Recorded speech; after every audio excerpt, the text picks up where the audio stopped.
Hello, everyone. Today we are in chapter 15 of John's Gospel. We're continuing Jesus' teachings in the upper room following the Last Supper. And this is a famous chapter. Now, I'm going to try to latch on to 3 points, but I hope that you read the whole thing and recognize it and that it touches you.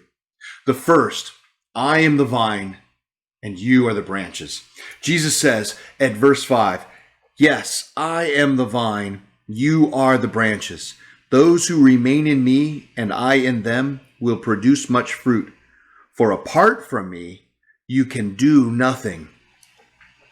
Over the last several weeks in Sunday services, we've been going over Paul's letter to the Galatians, chapter 5, verses 22 and 23, the fruit of the Spirit.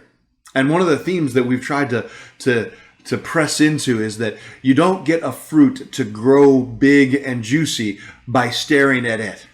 The best way for fruit to grow is to make sure that you are well rooted. And that's what Jesus is saying here. If we expect to realize the fruit of God's Spirit in our lives, we have to depend on Jesus. We have to recognize that He is the vine from which we draw all of our energy. And then we get to be the branches that represent Him. Apart from Him, we can do nothing. Which brings me to my second point for today. Jesus says, remain in my love. At verse 9, He says, I have loved you even as the Father has loved me. Remain in my love.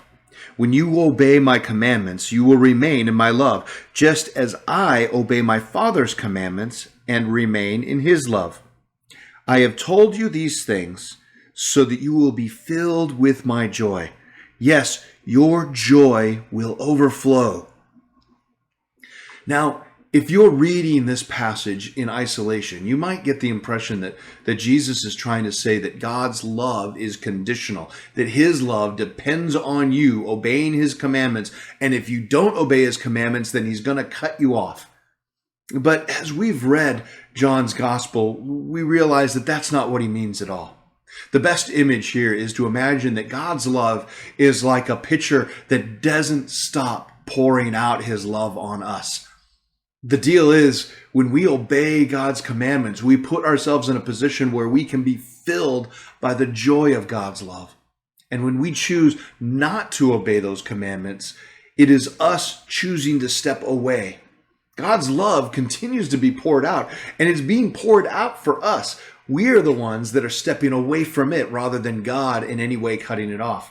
And so that's the call for us, is to recognize that when we obey the commandments, it's not just simply about following rules. It's about putting ourselves into a position where we can experience the love that God is trying to pour into our lives. We also have to remember what sin is really all about. Sin is anything that separates us from God, and sin ultimately is our choice. If we choose to step away from God's love, that's on us.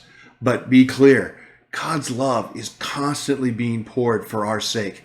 And so when we choose to obey God's commandments, we're putting ourselves in a position where we can fully experience that love. And we need that love in our lives because of the third point, the world's hatred. Jesus says at verse 18 this, if the world hates you, remember that it hated me first. The world would love you as one of its own if you belong to it, but you are no longer a part of the world. I chose you to come out of the world, so it hates you. The world's teachings and the teachings of Jesus Christ are very, very different. The world's teachings are all about watching out for number one.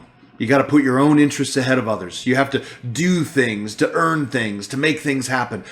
But what Jesus teaches is that His love for us is absolute, and that we are to be pouring ourselves out, sacrificing ourselves for the sake of others.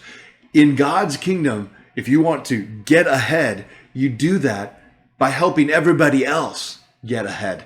And the world doesn't teach that at all. The world doesn't even understand that logic, but God sure does. And when we live that way, when we move through the life around us, looking out for everyone else and sharing love with them, while that might make us different and the world might despise us for it, the truth is it has a positive impact on the world. And that's where God's love is truly transformative. And so today, I just want you to walk away with those themes. Know that if you want to experience the fruit of God, you have to stay grounded in Him. Read your Bible. Stay connected in prayer. Trust in Jesus in everything that you do. Remain in His love. Know that when we follow His commandments, we're putting ourselves in a place where we can experience the full flow of God's love into our lives. And know this too, that the world's not going to like us for it. But as we are overflowing with joy, we will have the gift of being a part of God's mission to transform this world. So live this day connected to God and overflow His love everywhere you go, and be amazed at what God does with it. Have a wonderful day, everyone. If these devotional videos are helpful to you, subscribe to our channel and click the notification button so you know when we post a new video. And of course, please share them with others.